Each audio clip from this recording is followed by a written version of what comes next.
बताइए, हमारे हिंदू धर्म के दो महाकाव्य रामायण और महाभारत, दोनों का रचयिता कौन? रामायण का रचयिता महर्षि वाल्मीकि, जो संस्कृत के आदि कवि माने जाते हैं। आज जो वाल्मीकि समुदाय है वो किसमें आता है? शेड्यूल कास्ट में। महाभारत के रचयिता और वेदांत और मीमांसा के रचयिता महर्षि वेदव्यास, जिनकी मां मछुआरिन थी, वह समुदाय किसमें आता है? कुछ राज्यों में, दिल्ली में शेड्यूल कास्ट में, यूपी में अति पिछड़े में। मैं आपसे कहना चाहता हूं, हमारे दिमाग में एक और चीज भर दी गई कि जाति व्यवस्था हमने बनाई। आपको पता है कास्ट शब्द कहां से आया? ये कास्ट अंग्रेजी का शब्द नहीं है, ये पुर्तगीज भाषा का शब्द है। और 1931 में जो अंतिम जनगणना जाति के आधार पर, उसमें 4114 जातियां हैं हिंदू समाज में, जिसमें अब 6000 बताई जाती हैं। मैं चैलेंज करके पूछता हूं, कोई दिखाओ तो किसी धर्म ग्रंथ में 6000 जातियां लिखी हो, और जहां लिखी उसमें इससे ऊंचे ये, इनके नीचे ये ऊंचा, ये नीचा, कौन से धर्म ग्रंथ में लिखा है? ये माली ऊंचे की तेली ऊंचे, सुनार ऊंचे कि लोहार ऊंचे, कहां लिखा है? जानते हैं कहां लिखा है? एक British census commissioner Herbert Risley द्वारा किए गए सेंसस में हिंदू समाज को जातियों में विभाजित करके ऊपर से नीचे तक लिखा गया, और फिर वो हमारे ऊपर अध्यारोपित कर दिया गया है। हमारे दिमागों में कैसी कैसी बातें भरी जाती हैं। एक थोड़ा लिबर्टी लेते हुए यह भी कहना चाहूंगा, महिलाओं को पढ़ने का अधिकार नहीं दिया जाता था। अब ये बताइए, हमारे यहां दिल्ली में लोगों को ध्यान नहीं होता है, आप लोगों ने मैत्री कॉलेज और गार्गी कॉलेज है ना, ये मैत्री और गार्गी कौन थी? ये वैदिक काल की 20-22 विदुषी स्त्रियों में से एक हैं। गार्गी ने ऋषि याज्ञवल्क्य के साथ शास्त्रार्थ किया।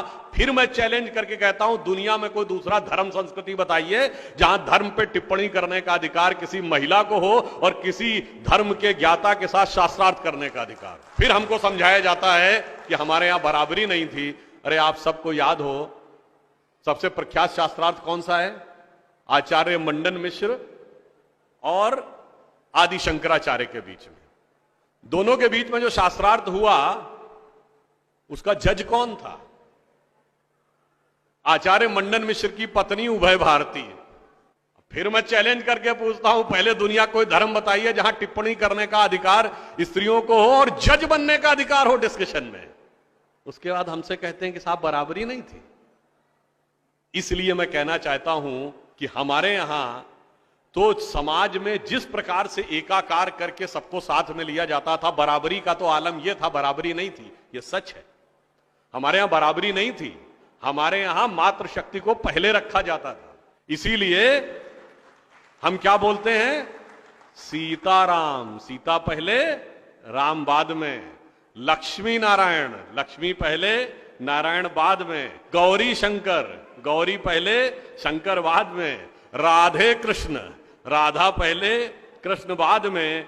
माता पिता, माता पहले पिता बाद में। और इसीलिए हमारे जितने भी प्रतीक हैं, भारत भी माता है, धरती भी माता है, प्रकृति भी माता है, गीता भी माता है, गंगा भी माता है, गाय भी माता है, गायत्री भी माता है।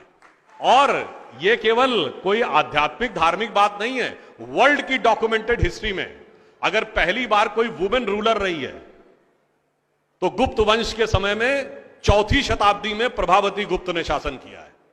उसके बाद अहिल्याबाई होलकर, रानी दुर्गावती, रानी झांसी, वो सब तो आपने बहुत सुना होगा। अब वो लोग आके हमको समझाते हैं कि बराबरी नहीं